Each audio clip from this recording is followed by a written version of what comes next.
Police भरतीच्या एका नवीन व्हिडिओमध्ये तुमचे मनापासून स्वागत आहे। तर बघा मित्रांनो, तुम्हाला इथं जे विद्यार्थी वर्ग आहे ते दिसत असतील की निवेदन देत आहेत आमदार खासदारांना की लवकरात लवकर पोलीस भरती जी आहे ते आचारसंहिता लागण्यापूर्वी पोलीस भरती प्रसिद्ध करा, जाहिरात लवकरात लवकर तुम्ही प्रसिद्ध करा। तर काय आहे संपूर्ण अपडेट आपण या व्हिडिओमध्ये बघणार आहोत, त्यामुळे हा व्हिडिओ तुम्ही शेवटपर्यंत पूर्ण बघा आणि तुम्ही पण आपल्या तालुक्यातील आमदार यांना सर्वांना तुम्ही निवेदन घ्या, पोलीस भरती आचारसंहिता लागण्यापूर्वी लवकरात लवकर जाहीर करा। तर संपूर्ण माहिती तुम्हाला या व्हिडिओमध्ये मी देणार आहे, त्यामुळे सर्व उमेदवारांनी हा व्हिडिओ शेवटपर्यंत पूर्ण बघा आणि अजूनपर्यंत जर तुम्ही आपल्या चॅनलला सबस्क्राईब केले नसेल तर प्लीज सबस्क्राईब करून घ्या। पोलीस भरती संदर्भात तुम्हाला अशाच नवनवीन अपडेट आणि माहिती आपल्या चॅनलवर पाहायला मिळत असतात। ठीक आहे, तर व्हिडिओला सुरुवात करूया। बघू शकता तुम्ही इथं आचारसंहितेपूर्वी पोलीस भरती सुरू करा। तर बघा, युवकांचे आमदार अंकुश पुडणकर यांना निवेदन आहेत। तर विधानसभा निवडणूक आचारसंहिता पूर्वी महाराष्ट्र पोलीस शिपाई सन 2023 व 24 भरती प्रक्रिया सुरू करावी, तसेच वयोमर्यादा तुमची वयोमर्यादेमध्ये वाढ द्यावी अशी उमेदवारांची मागणी आहे। बघा, यात कामगाव शहर परिसरातील युवकांनी उपमुख्यमंत्री तथा गृहमंत्री देवेंद्र फडणवीस यांना आमदार अंकुश पुडणकर यांच्यामार्फत 23 सप्टेंबर रोजी निवेदन। राज्यातील लाखो तरुण महाराष्ट्र पोलीस दलात भरती होऊन सेवा करण्याचे स्वप्न उराशी बाळगून रात्रंदिवस परिश्रम करत आहेत। आज रोजी गृह विभागाने बघा, तर या विभागात अनेक पदे रिक्त असून आचारसंहितेपूर्वी जाहिरात प्रसिद्ध करावी, लवकरात लवकर पोलीस भरती प्रक्रिया सुरू करावी।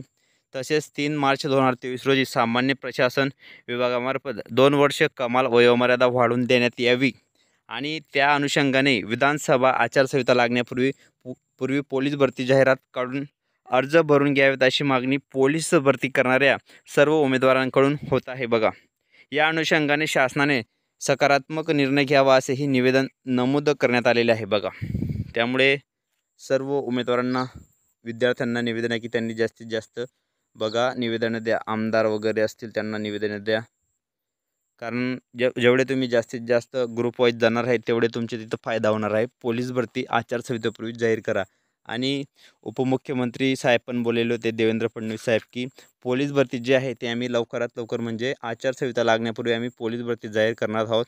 आणि बघा, आता 12,000 पदे आहेत, तर 15,000 प्लस पदांची भरती यावी अशी मागणी करा, जास्तीत जास्त उमेदवारांनी निवेदनं द्या। तर बघा मित्रांनो, पोलीस भरती संदर्भात तुम्हाला आपल्या चॅनलवर अशा नवनवीन अपडेट्स आणि माहिती मिळत असतात, त्यामुळे तुम्ही आपले व्हिडिओ रेग्युलर बघत चला।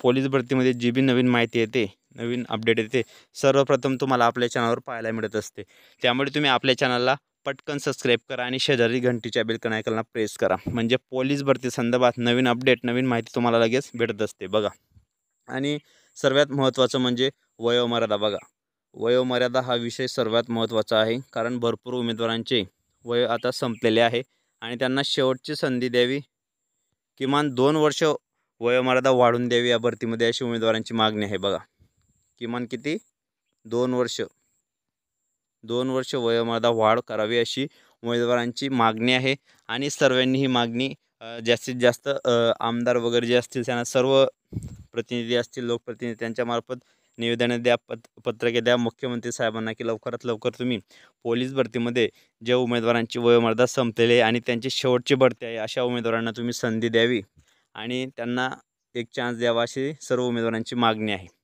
कारण आताच मित्रांनो हे सर्व काही होऊ शकतं, नंतर जाहिरात निघाल्यानंतर तुम्ही काही पण करणार, पुणे वगैरे भरपूर ठिकाणी आंदोलनं झाली होती, तिथं आंदोलनं करणार तर काही होऊ शकणार नाही। आतापर्यंत तुम्ही पोलीस भरतीमध्ये आताच तुमचं होणार आहे। बघा, तर भेटूया पुढच्या व्हिडिओमध्ये। जय हिंद, जय महाराष्ट्र।